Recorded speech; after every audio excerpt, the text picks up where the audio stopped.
El principi d'integració de les dimensions econòmica, social i ambiental és un principi fonamental del desenvolupament sostenible. Tot i que és un element tan central del desenvolupament sostenible, encara no està molt clar la forma en la que s'aplica el principi.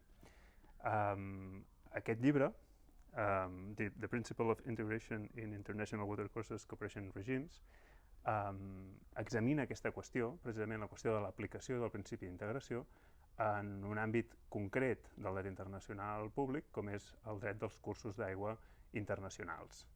En concret, s'examinen un total de 9 règims de cooperació en matèria de cursos d'aigua internacionals per veure quins mecanismes utilitzen per, doncs, d'alguna manera acordar aquests 3 interessos jurídics: econòmic, social i ambiental.